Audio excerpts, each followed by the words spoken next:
ان الذین آمنوا، بے شک وہ لوگ جو ایمان لائے، والذین ہادوا، اور جو یہودی ہیں، والنصارى، اور جو عیسائی ہیں، والصابئین، اور جو ستارہ پرست ہیں، ستارے کی پوجا کرنے والے ہیں، یہودی ہوں، عیسائی ہوں، ستارے کی پوجا کرنے والے ہوں، کوئی بھی کافر ہو، کوئی بھی مشرک ہو، من آمن باللہ والیوم الآخر، ان میں سے جو بھی اللہ پر ایمان لے آئے اور آخرت پر ایمان رکھے، اس کا عقیدہ درست ہو، وعمل صالحا، اور اچھے عمل کرے، مومن اچھے عمل کرے، یا جو کافر ہے وہ مومن بن کر اچھے عمل کرے، فَلَهُمْ أَجْرُهُمْ عِنْدَ رَبِّهِمْ، تو ان کے لیے ان کا اجر ہے ان کے رب کے پاس، وَلَا خَوْفٌ عَلَيْهِمْ، نہ ان پر کوئی خوف ہوگا، وَلَا هُمْ يَحْزَنُونَ، اور نہ وہ غمگین ہوں گے۔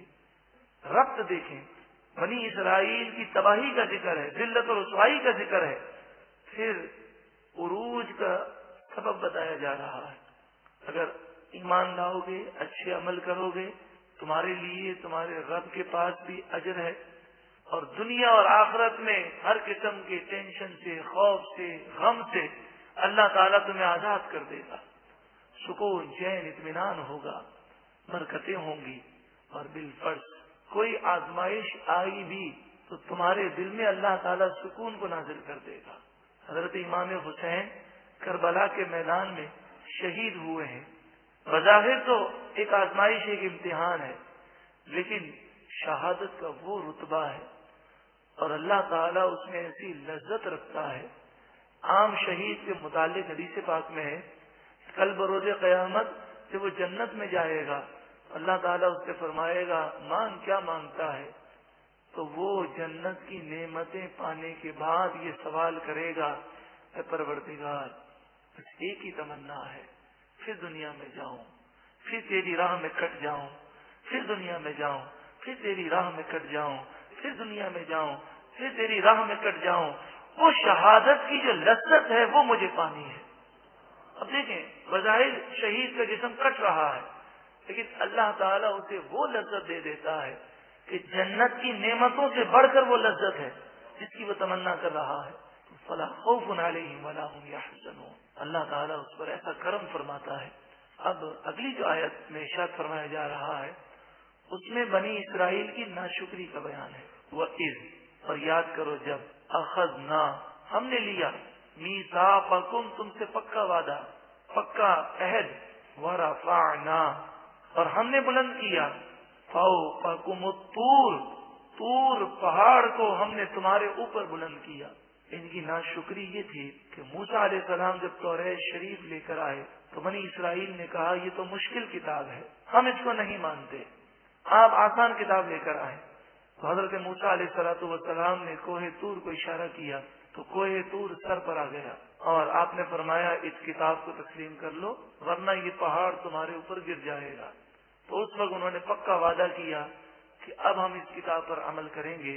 اس بات کا ذکر ہے، خذو، ہم نے فرمایا پکڑ لو، مضبوط تھامو، ما آتیناکم، جو کتاب ہم نے تمہیں عطا کی، بقوت، مضبوطی کے ساتھ، قوت کے ساتھ اسے تھامو، یعنی اس پر عمل کرو، واذکروا، اور یاد رکھو، ما فیہ، جو اس میں موجود ہے، لعلکم تتقون، تاکہ تم متقی اور پرہیزگار بن جاؤ۔ توریت پر عمل کرنے کا فائدہ یہ ہے کہ تقوی مل جائے گا، اللہ کا خوف پیدا ہوگا، اور اسی طرح قرآن کو جو سمجھے گا اور عمل کرے گا اس کے دل میں بھی اللہ کا خوف پیدا ہوگا اور وہ پرہیزگار بن جائے گا۔ اب ان کی ناشکری کا بیان ہے، ثم، پھر، تولیتم من بعد ذلک، تم اس کے بعد پھر گئے۔ موسیٰ علیہ السلام کے جانے کے بعد توریت صرف تم نے طاقوں میں سجانے کے لیے رکھی۔ مفسرین فرماتے ہیں بنی اسرائیل کیا کرتے، توریت کو چومتے، غلاف میں رکھتے، اسے اوپر سجا دیتے، لیکن اسے پڑھتے نہیں تھے، اسے سمجھتے نہیں تھے، اس پر عمل نہیں کرتے تھے۔ آج مسلمانوں کی بھی حالت ہے، چومنا سعادت ہے، آنکھوں سے لگانا بہت بڑی سعادت ہے، صحابہ کرام کی سنت مبارکہ ہے، غلاف میں لپیٹنا اور غلاف میں رکھنا تعظیم ہے، سبحان اللہ، اوپر رکھنا بہت بڑی تعظیم ہے۔ اللہ تعالیٰ قرآن کی بے ادبی سے ہمیں محفوظ فرمائے۔ مکہ مکرمہ مدینہ منورہ میں بھی قرآن پاک کا ادب نصیب فرمائے. وہاں بڑی بے ادبی لوگ کرتے ہیں، اللہ تعالیٰ انہیں ہدایت عطا فرمائے. لیکن بات یہ ہے کہ چومنا بھی سعادت ہے، آنکھوں سے لگانا بھی سعادت ہے، اوپر رکھنا بھی سعادت ہے. لیکن قرآن کے 5 حق ہیں، اس حق کے متعلق سوال کیا جائے. پہلا حق ہے قرآن پر ایمان لانا، دوسرا حق ہے قرآن کو پڑھنا، تیسرا حق ہے قرآن کو سمجھنا، چوتھا حق ہے قرآن پر عمل کرنا، اور 5واں حق ہے قرآن کی دعوت عام کرنا. کیا ہم یہ حقوق ادا کرتے ہیں؟ یہ 5 حقوق ادا کر دیں تو انشاءاللہ دنیا بھی سنور جائے گی اور آخرت بھی سنور جائے گی. اور اسی کا عنوان ہے خوشگوار زندگی. جب قرآن کو سمجھیں گے تو عمل کا جذبہ بیدار ہوگا، جب عمل کریں گے تو ہماری زندگی انشاءاللہ خوشگوار بن جائے گی.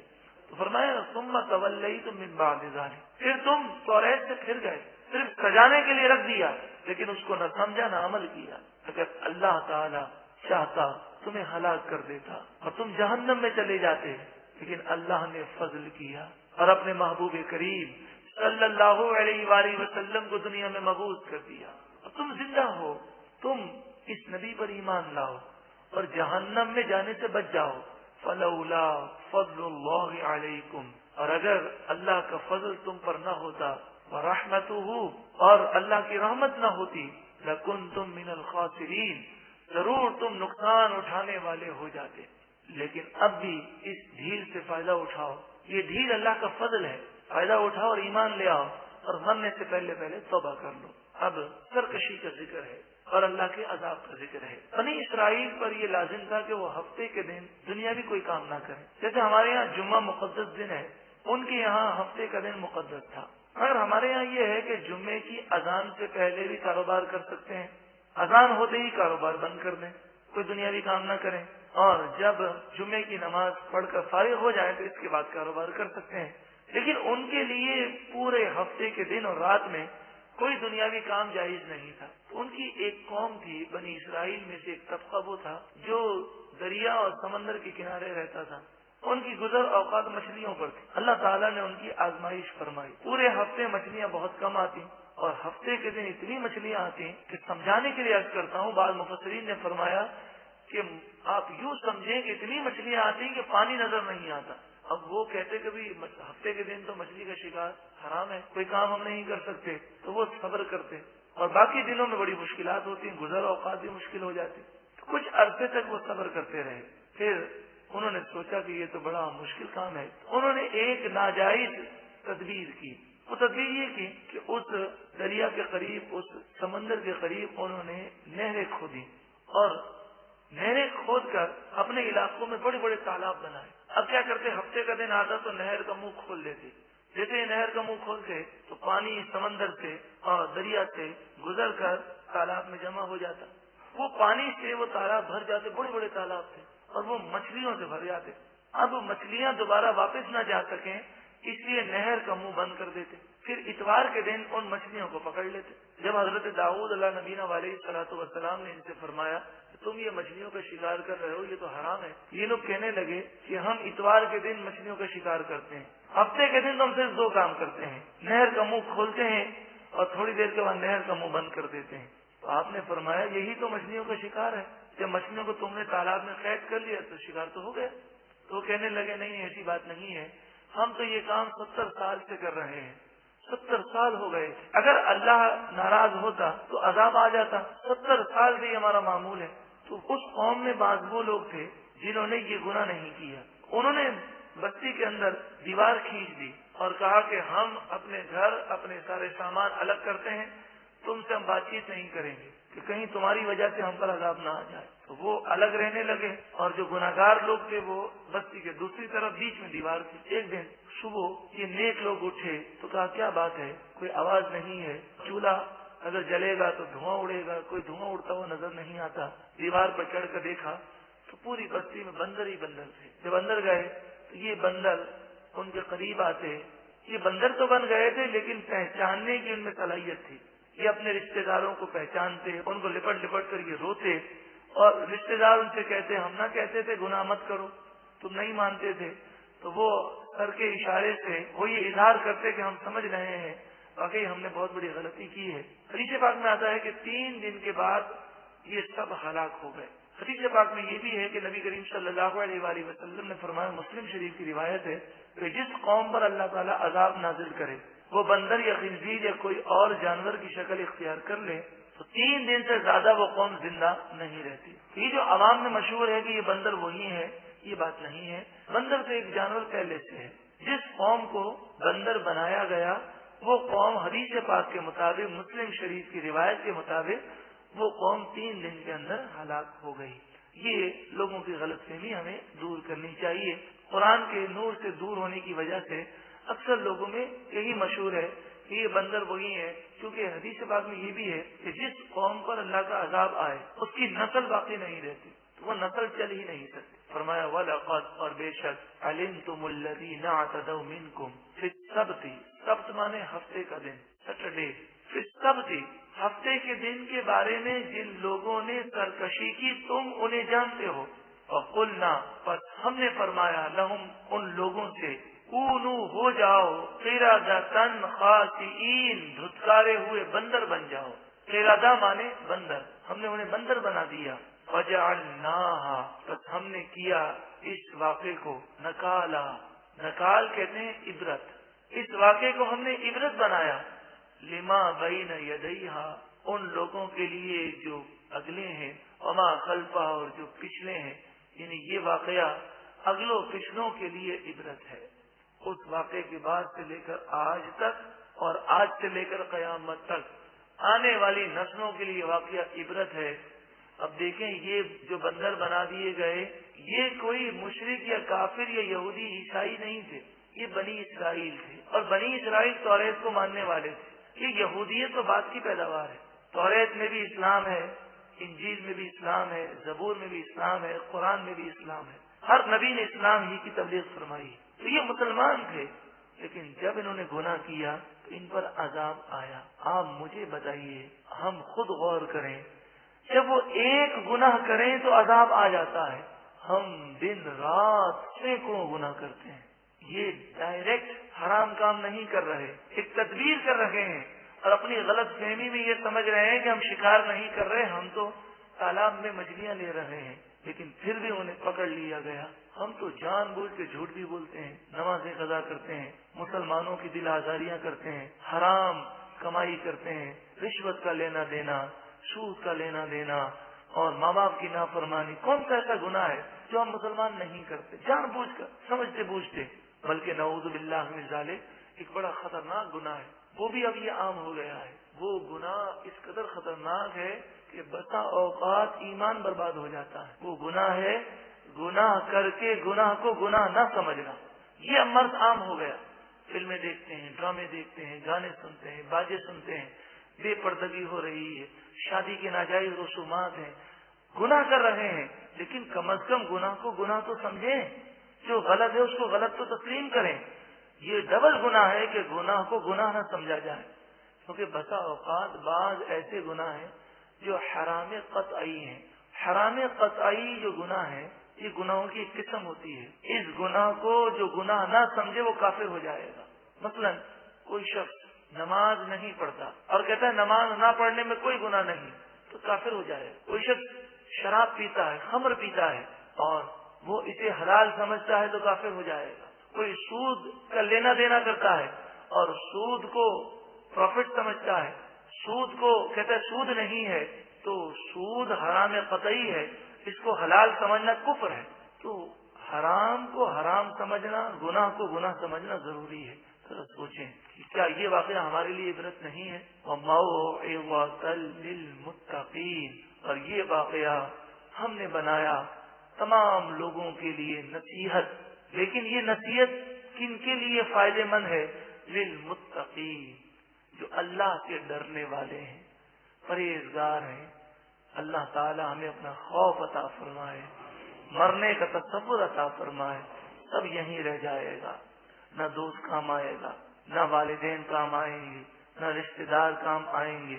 جن دوستوں کی وجہ سے، جن رشتہ داروں کی خاطر گناہ کیے ہیں، اللہ کے غضب سے وہ نہیں بچا سکتے۔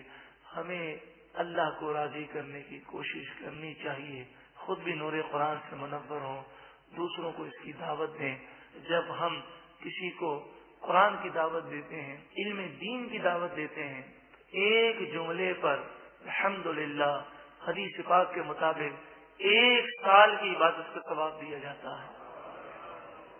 تو ہمیں یہ دعوت خوب دینی چاہیے، میسج کے ذریعے، فون کے ذریعے، موبائل فون کے ذریعے، گھر گھر جا کر، ہو سکے تو پمفلیٹ حاصل کر کے گھر گھر پہنچائیں، اپنے رشتے داروں کو پہنچائیں، جنہیں آپ پہنچا نہیں سکتے انہیں TCS کر دیں۔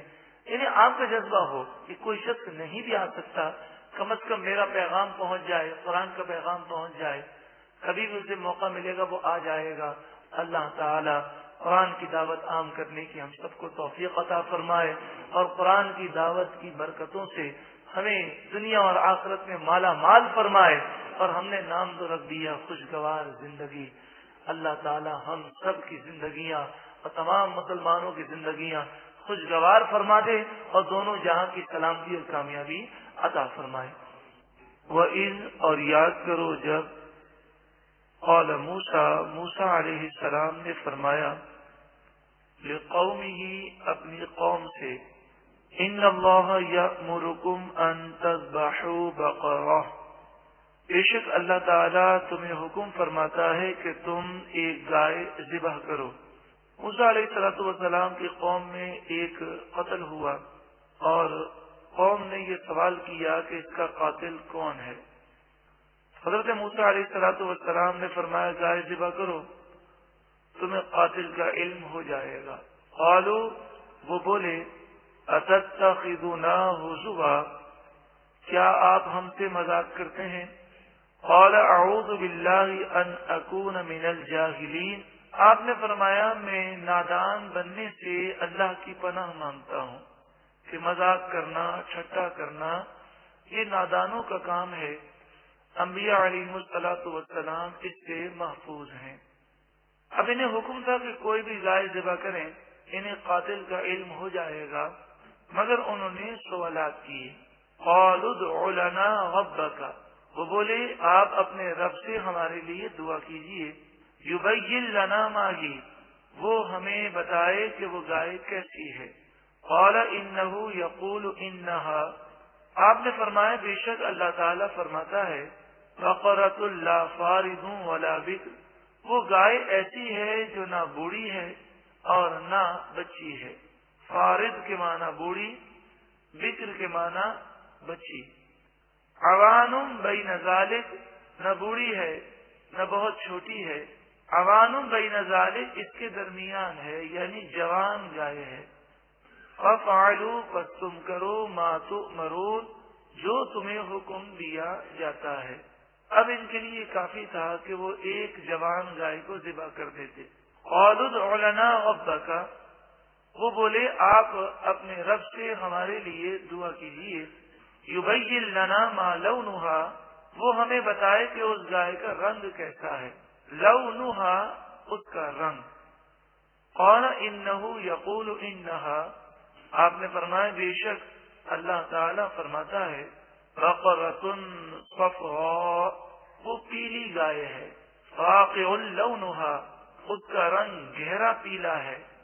تسر الناظرین، اور یہ پیلا کلر، یہ پیلا رنگ دیکھنے والوں کو برا نہیں لگتا، بلکہ دیکھنے والوں کو یہ خوش کر دیتا ہے۔ جب انہوں نے یہ سنا کہ جوان گائے ہے، پھر جب یہ سنا کہ پیلی گائے ذبح کرنی ہے، تو یہ پریشان ہو گئے کہ ہم نے پیلی گائے تو کبھی دیکھی نہیں، اور وہ بھی ڈارک یلو کلر کی گائے، بہت گہرا پیلا کلر ہو، اور پھر ایسی گائے نگاہ کو بھی اچھی لگتی ہو۔ قالوا ادع لنا ربک، وہ بولے آپ اپنے رب سے دعا کیجیے۔ یبین لنا ما ہی، وہ ہمیں واضح طور پر بتائے کہ وہ گائے کیسی ہے۔ ان البقرۃ تشابہ علینا، بے شک گائے ہم پر مشتبہ ہو گئی، گایوں میں ہمیں اب شبہ پڑ گیا، ایسی گائے کی تفصیل مزید بتائیں، یہ گائے ہم کہاں سے حاصل کریں۔ وَإِنَّا إِن شَاءَ اللَّهُ لَمُهْتَدُونَ، اور اگر اللہ نے چاہا انشاءاللہ بے شک ضرور ہم اس گائے کو پالیں گے۔ نبی کریم صلی اللہ علیہ وآلہ وسلم نے ارشاد فرمایا اگر وہ انشاءاللہ نہ کہتے تو کبھی اس گائے کو نہ ڈھونڈ سکتے۔ جب کوئی شخص اپنے کام میں انشاءاللہ کہے تو اللہ تعالیٰ اس کا کام آسان کر دیتا ہے۔ قال انہ یقول انہا بقرہ، آپ نے فرمایا بے شک اللہ تعالیٰ فرماتا ہے وہ ایک ایسی گائے ہے لا ذلول تثیء الارض، زمین میں ہل چلانے کی خدمت اس سے نہیں لی گئی، ولا تسقی الحرث، اور نہ ہی اس گائے نے کھیتی کو پانی پلایا ہے، مسلمۃ، بے عیب ہے، لا شیۃ فیہا، اس میں کوئی داغ نہیں۔ اب گائے کی مکمل تفصیل ہو گئی، جوان گائے ہو، پیلی گائے ہو، اس نے کبھی کھیتی میں ہل نہ چلایا ہو، نہ کھیتی کو کبھی سیراب کیا ہو، پانی پلایا ہو، اس میں کوئی عیب بھی نہ ہو اور اس میں کوئی داغ بھی نہ ہو۔ اگر آپ کوئی بھی کلر کی گائے لیتے ہیں، اگر ریڈ کلر کی گائے لیتے ہیں تو اس میں کبھی سفید یا بلیک کلر کے دھبے ہوتے ہیں، یا وائٹ کلر کی لیتے ہیں تو بلیک جو ہے اس میں داغ ہوتے ہیں، یہ مکمل پیلی ہونی چاہیے۔ ان سے ہی کہا گیا تھا کہ ایک گائے ذبح کرو۔ خود انہوں نے نبی سے سوالات کر کے اپنے لیے مشکلات پیدا کی، اور یہ قاعدہ یاد رکھیں کہ نبی علیہ السلام سے سوالات کرنا اور خصوصاً سوالات کرنا بحث کرنے کے لیے یہ نادانی ہے اور مشکلات کا باعث ہے۔ قالوا الآن جئت بالحق، اب انہیں اپنی نادانی کا احساس ہونا چاہیے، مگر یہ ضدی قوم تھی کہ کہنے لگی اب آپ نے درست بات ہمیں بتائی، نعوذ باللہ من ذالک۔ فذبحوها، پس انہوں نے اس گائے کو ذبح کر دیا، وما کادوا یفعلون، اور وہ ذبح کرنے کے قریب نہ تھے، انہیں ذبح کرنے کا ارادہ نہ تھا، مگر مجبور ہو کر اس گائے کو انہوں نے ذبح کیا۔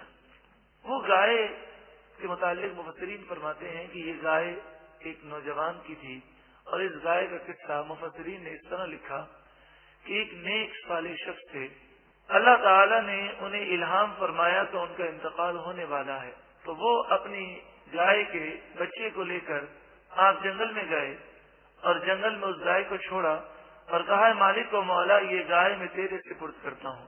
پھر آپ آ گئے اور انتقال ہو گیا۔ جب آپ کا بچہ جوان ہوا تو یہ نوجوان اپنی ماں کا بڑا فرمانبردار تھا، اپنی آمدنی کے اس نے 3 حصے کیے تھے، ایک حصہ وہ اپنی ماں کو دیتا، ایک حصہ اپنی ذات پر خرچ کرتا، ایک حصہ اللہ کی راہ میں دیتا۔ اپنی رات کے اس نے 3 حصے کیے، ایک حصے میں آرام کرتا، ایک حصے میں اپنی ماں کی خدمت کرتا اور ایک حصے میں اللہ کی عبادت کرتا۔ یہ نوجوان جب جوان ہوا تو ماں نے کہا بیٹا گائے جنگل سے لے کر آؤ۔ یہ جنگل میں گیا اور اللہ تعالیٰ کی بارگاہ میں دعا کی، وہ گائے اس کے ہاتھ میں آ گئی، وہ گائے لے کر آیا۔ ماں نے اس سے کہا یہ گائے جا کر بازار میں بیچ کر آؤ۔ یہ بیچنے کے لیے گیا اور فرمایا کہ جب سودا ہو جائے تو ایک مرتبہ پھر مجھ سے کنفرم کر لینا۔ 3 دینار اس نے قیمت رکھی اور سودا ہو گیا۔ گاہک رقم دینے لگا تو اس نے کہا کہ میں اپنی ماں سے مشورہ کروں گا۔ گاہک نے کہا کہ میرے پاس اتنا وقت نہیں ہے، آپ اس کی ڈبل قیمت لے لیں، 3 کے بجائے 6 لے لیں۔ اس نے کہا نہیں، میں اپنی ماں سے مشورہ کیے بغیر تمہیں گائے نہیں دے سکتا۔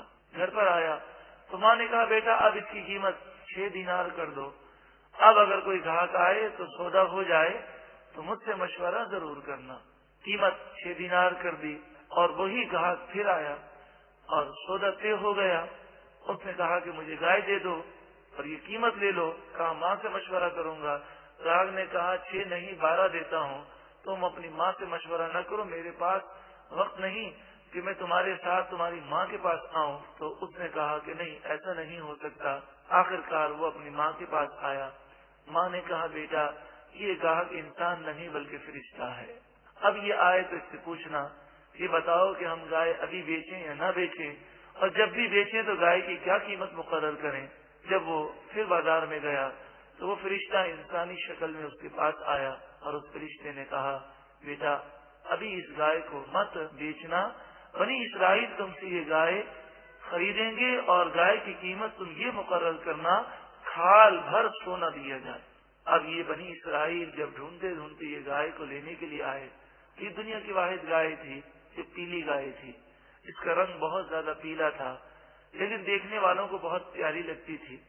یہ جوان گائے تھی، اس میں کوئی عیب نہیں تھا، اس میں کوئی کسی اور کلر کا داغ نہیں تھا، اور اس نے کبھی کھیتی پر ہل نہیں چلایا تھا اور نہ ہی کھیتی کو سیراب کیا تھا، نہ اس پر کوئی کبھی سوار ہوا تھا۔ جب انہوں نے قیمت پوچھی تو 3 دینار اس پر گائے کی قیمت تھی۔ نوجوان نے کہا کہ اس گائے کی قیمت کھال بھر سونا ہے، تو بنی اسرائیلی ناراض ہو کر چلے گئے اور کہنے لگے یہ تو بہت زیادہ قیمت ہے۔ پھر ڈھونڈتے رہے، آخر کار انہیں یہ گائے کھال بھر سونے کے عوض خریدنی پڑی۔ اس نوجوان کو اللہ تعالیٰ نے دنیا میں یہ صلہ عطا فرمایا۔ مفسرین فرماتے ہیں یہ اس کی ماں کی خدمت کا صلہ ہے۔ اس نے اپنی ماں کی خدمت کی، ماں کا کہنا مانا، اس لیے اللہ تعالیٰ نے اسے یہ صلہ عطا فرمایا۔